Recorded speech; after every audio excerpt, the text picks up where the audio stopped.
My brother told everyone that I was unwell and shouldn't live alone to justify why he should have my apartment. Turns out he was drowning in gambling debt and saw my place as a way out. I'm 29 and I've always been what people call an introvert. Not in the cute, quirky way you see in movies. I genuinely prefer spending most of my time alone. I work as a software developer remotely. I have a small circle of friends I see maybe once a month, and I'm perfectly content with my life. Or at least I was until my brother Michael decided that my personality was a problem that needed fixing. Michael is 31, married to Jennifer, and they have two kids, Tyler, who's 6, and Olivia, who's 4. They've been living in a cramped 2-bedroom apartment across town for the past 3 years, constantly complaining about the lack of space. Meanwhile, I live in our grandmother's old 3-bedroom apartment that she left to me specifically in her will 2 years ago. She always said I was the only one who appreciated the quiet the same way she did. The apartment is in a great neighborhood close to good schools and has a small garden in the back. It's perfect for a family, which is exactly why Michael thinks he should have it instead of me. But instead of just asking me directly or trying to work out some arrangement, he's chosen a different strategy, convincing everyone that there's something wrong with me for wanting to live alone. It started small. At family dinners, he'd make comments like, "Nathan still holed up in that big apartment all by himself," or, "I worry about him rattling around in there with no one to talk to." Our parents would brush it off, but I could see Jennifer nodding along, adding her own concerns about how unhealthy it was for someone my age to be so isolated. Then the comments got more pointed. During Thanksgiving, Michael gave this whole speech about the importance of family and community, all while staring directly at me. He talked about how humans are social creatures and how isolation can lead to dangerous thought patterns. Our cousin Laura, who's studying psychology, tried to interject that introversion is perfectly normal. But Michael talked over her, saying he'd been reading studies about the dangers of self-imposed isolation. The real escalation came last month. I had declined to attend Tyler's birthday party, not because I don't love my nephew, but because it was a massive event with 30 kids and their parents, and I'd already made plans to work on a personal coding project that weekend. I sent a nice gift and called Tyler to wish him happy birthday, but apparently that wasn't enough. Michael called me the next day and I could tell he was building up to something. "Nathan," he said, using that concerned big brother voice that immediately put me on edge, "we need to talk about your behavior." "My behavior?" I asked, genuinely confused. "You missed Tyler's birthday again." "I didn't miss it. I called him and sent a gift. I just didn't attend the party." "That's the problem, Nathan. You never attend anything. Mom's worried. Dad's worried. Jennifer and I are worried. This isn't normal." I tried to explain that I'm just introverted, that I show love in different ways, but he wasn't having it. He kept using phrases like antisocial tendencies and self-isolating behavior, terms he'd clearly Googled to make his point sound more legitimate. "Look," he finally said, "I'm just going to say it. You living alone in that big apartment isn't healthy. You need people around you, Nathan. You need life energy kids running around. The apartment is being wasted on you." There it was, the real reason for his concern. "So this is about the apartment," I said flatly. "No. Well, yes, partly. Think about it. Tyler and Olivia could each have their own room. They'd have a yard to play in, good schools nearby. Meanwhile, you're using 3 bedrooms as what, an office, a gaming room? It's selfish, Nathan." I hung up on him. Maybe that was childish, but I couldn't believe what I was hearing. He was trying to sympathize my personality to justify taking my home. Since then, he's ramped up his campaign. He's been calling our parents daily, sending them articles about social isolation and depression. He's convinced our Aunt Patricia that I'm showing warning signs of something serious. He even reached out to my ex-girlfriend Amanda from 3 years ago, fishing for information about whether I was like this when we were together. Amanda, bless her, told him to mind his own business and immediately texted me about it. The worst part is that some family members are starting to buy into it. My mom called yesterday suggesting maybe I should talk to someone about my isolation issues. When I pointed out that I'm happy, successful, and financially stable, she said, "But honey, happiness isn't just about money." Michael showed me this article about people who think they're happy alone but are actually deeply depressed. I'm at my wit's end. I love my quiet life. I love my apartment with its book-lined walls and peaceful garden. I love being able to work on my projects without interruption, to decide on a whim to spend my Saturday reading or coding or just thinking. There's nothing wrong with me. I just don't want the life Michael has decided everyone should want. But now I'm second-guessing myself. Am I being selfish keeping a family-sized apartment to myself? Is there something actually wrong with preferring solitude? Or is my brother just manipulating everyone because he wants what I have? I don't know what to do. How do I defend my lifestyle choices when he's framing them as symptoms of a problem? How do I convince my family that being introverted isn't a mental illness? And how do I deal with the growing pressure to give up my home to prove I'm normal? Any advice would be appreciated. I feel like I'm going crazy, which is ironic since that's exactly what Michael wants everyone to think. Update 2 weeks later. I want to thank everyone who responded to my original post. Your comments gave me the confidence to stand my ground, but unfortunately things have escalated in ways I never imagined. After reading your advice, I decided to have a calm, rational conversation with my parents. I invited them over for dinner at my apartment, thinking if they saw how well I was doing, how clean and organized everything was, how normal my life was, they'd realize Michael was overreacting. The dinner started well. I cooked their favorite meal. We chatted about their recent vacation, and everything seemed normal. Then my mom brought up the elephant in the room. "Nathan, we need to talk about your situation," she said, exchanging a look with my father. "What situation?" I asked, though I knew exactly what she meant. "Your isolation, honey. Michael's been sharing some concerning things with us." I took a deep breath and launched into the explanation I'd prepared. I talked about introversion versus extroversion, how different people need different levels of social interaction, how I was perfectly happy with my life. I even showed them my recent work performance review, excellent across the board, and my latest medical checkup results, perfectly healthy. My dad seemed to be coming around, nodding as I spoke, but my mom looked unconvinced. "But Nathan," she said, "when was the last time you went on a date? When was the last time you did something spontaneous with friends? These are normal things people your age do." "I went to dinner with my friend Aaron last month," I pointed out, "and I'm not interested in dating right now. That's a choice, not a symptom." That's when she dropped the bombshell. "Michael thinks you might be on the spectrum, honey. He found this checklist online and you match a lot of the criteria." I felt my jaw drop. "The spectrum? Mom, are you seriously suggesting I'm autistic because I like living alone?" "Well, the social difficulties, the rigid routines, the special interests in computers. I'm a software developer. Computing isn't a special interest, it's my career." The conversation devolved from there. Every point I made was countered with something Michael had told them or shown them. Apparently, he'd been building this case for weeks, complete with screenshots of articles, YouTube videos about hidden signs of adult autism, and even a PowerPoint presentation. I wish I was joking about the benefits of community-supported living for people with social challenges. The next day, I got a call from Michael. He was furious that I'd ambushed our parents with dinner instead of having a proper family meeting about my issues.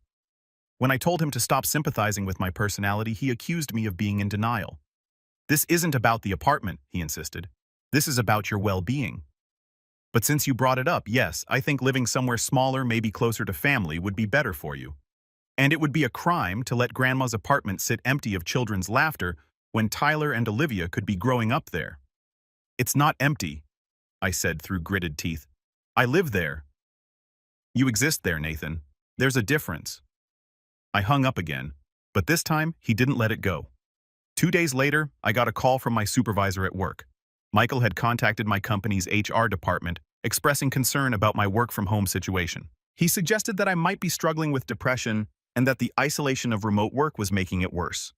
Thankfully, my supervisor knows me well and recognized this as the bizarre overreach it was, but she had to follow up as a formality. Then he contacted my landlord from my previous apartment, trying to find out if I'd had problems with neighbors or if there had been any concerning incidents during my tenancy. The landlord called me confused, saying my brother was asking strange questions about my mental health and whether I'd ever needed wellness checks. The most infuriating part is that Michael's doing all of this while maintaining his concerned brother facade. He posts on Facebook about the importance of mental health awareness and supporting family members who are struggling. Our mutual friends think he's being so supportive and caring. Jennifer comments on every post about what a wonderful brother-in-law I'm lucky to have. Meanwhile, in our family group chat, he started sharing daily articles, 10 signs your loved one needs help, the hidden dangers of social isolation, why some people can't see their own mental health struggles. Each one is clearly aimed at me, but framed as general concern for family wellness. Last week, he suggested a family intervention. He actually used that word intervention like I'm an addict or something. He wants everyone to gather at our parents' house to lovingly confront me about my issues and help me see that I need support. I refused. I told him if he scheduled such a meeting, I wouldn't attend. His response, "Your refusal to engage with family concern is just another symptom, Nathan. We're trying to help you." I'm starting to feel like I'm trapped in some kind of psychological thriller. Every normal thing I do is twisted into evidence of a problem. I like routine. That's rigidity. I enjoy solitude. That's isolation. I don't want to attend loud, crowded events. That's social anxiety. I work from home successfully. That's enabling my condition. The stress of constantly defending my lifestyle is ironically making me want to isolate even more. I've started screening calls, avoiding family texts, and yes, spending even more time alone, which I'm sure Michael will spin as further deterioration. I've made an appointment with a therapist not because I think there's anything wrong with me, but because I need a professional to document that I'm perfectly fine. It feels insane that I need to prove my sanity to keep my brother from convincing everyone I'm unwell. But here we are. I'll update again after the therapist appointment and whatever fresh hell Michael comes up with next. Thank you all for helping me feel less alone in this, even if being alone is apparently my crime. Update 2. 1 month later, the therapist appointment went exactly as I expected. Dr. Robert Stevens, who came highly recommended, listened to my situation with increasing incredibility. After our second session, he was happy to write a letter stating that I showed no signs of depression, autism, or any other condition that would impair my ability to live independently. In fact, he commended me on my self-awareness and healthy coping mechanisms. If anything, he told me the stress you're experiencing from your family's interference is the only threat to your mental health I can see. Armed with this professional opinion, I thought I could finally put this nonsense to rest. I was wrong. Michael's response to the therapist's letter was to suggest that I had manipulated the therapist or hidden my true self during the sessions. He actually said, "Of course you can act normal for an hour when you're paying someone to listen to you. That's not the same as maintaining real relationships." The irony of him accusing me of manipulation while he orchestrated this entire campaign wasn't lost on me. Things came to a head 3 weeks ago. I was having a perfectly normal Thursday working on a complex coding project when I heard a knock at my door. Not the buzzer. Someone was at my actual apartment door, which meant they'd been let into the building. I opened it to find Michael, Jennifer, my parents, and to my shock, 2 people I didn't recognize. Nathan, my mother, said, her eyes already tearing up. "We're here because we love you." The 2 strangers turned out to be a social worker and a family counselor that Michael had hired. They'd all come for an intervention despite my explicit refusal to participate in one. "You can't just ambush me at my home," I said, blocking the doorway. "The fact that you see family concern as an ambush is exactly why we're worried," Michael said, trying to peer around me into my apartment. "Please, Nathan, just let us in. Let us help you." I stood my ground. I'm not letting a social worker into my home without a warrant or valid reason. This is harassment. The social worker, a woman named Carol, looked uncomfortable. "Mr. Thompson, I should clarify that I'm here in an unofficial capacity. Your brother hired me as a consultant, not through any official channels. You're under no obligation to speak with me." This admission seemed to frustrate Michael. "Carol, please tell him what you told me about isolation and mental health." Carol shifted awkwardly. "I shared some general information about social isolation, but I cannot and will not diagnose someone I haven't properly evaluated, especially against their will." The family counselor, a man named Dr. Brian Phillips, tried a different approach. "Nathan, your family is here because they care. Sometimes we need help seeing what others can see clearly. Would it hurt to just talk?" "I've been talking," I said firmly. "I've been explaining, defending, and justifying my perfectly normal life for months. I'm done. You all need to leave." That's when Michael played what he clearly thought was his ace card. "Fine, Nathan. If you won't let us help you, then let's talk about Grandma's will." Everyone went silent. Even Jennifer looked surprised. "What about it?" I asked. "I've been talking to a lawyer. There might be grounds to contest it based on your mental state. My mental state 2 years ago when she died when I was 27 and had been living independently for years?" "No," he said, and his voice had lost all pretense of concern. "Grandma's mental state. She left the apartment to you because she was isolated too, Nathan. She enabled your behavior because she saw herself in you. A competent person would have seen that a family home should go to an actual family." The mask had finally slipped completely. My mother gasped. Michael and even Jennifer looked shocked. The social worker and counselor exchanged uncomfortable glances. "Get out," I said quietly. "All of you get out of my building before I call the police." My father, who had been silent this whole time, finally spoke up. "Michael, that's enough. We're leaving."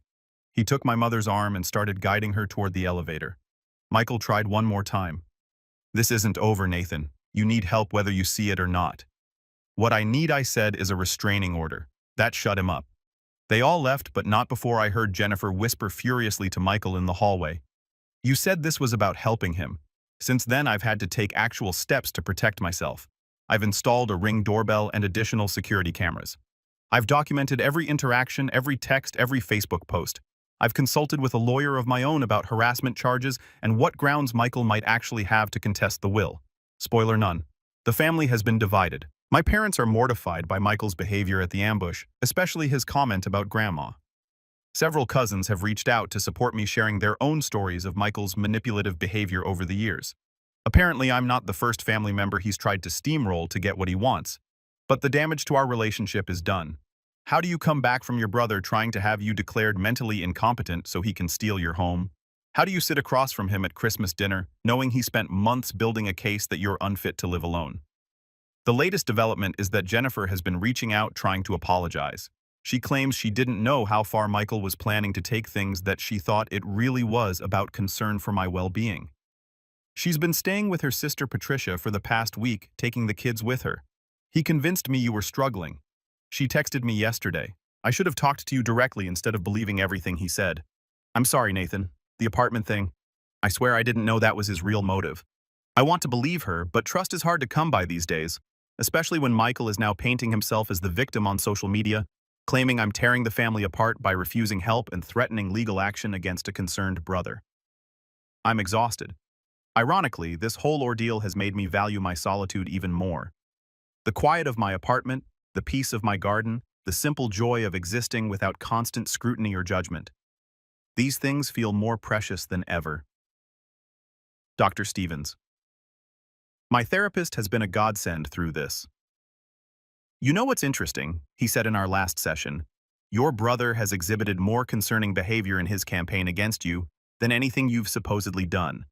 Manipulation, harassment, attempting to isolate you from support systems, gaslighting. These are actually warning signs of psychological issues. I hadn't thought of it that way, but he's right. In trying to paint me as mentally unwell, Michael has revealed his own issues with control, entitlement, and manipulation. I'll update again if anything significant happens. For now, I'm focusing on protecting my peace and my home. And yes, I'm doing it alone in my big apartment with my books and my code and my garden, because despite what my brother thinks, that's not a symptom of illness.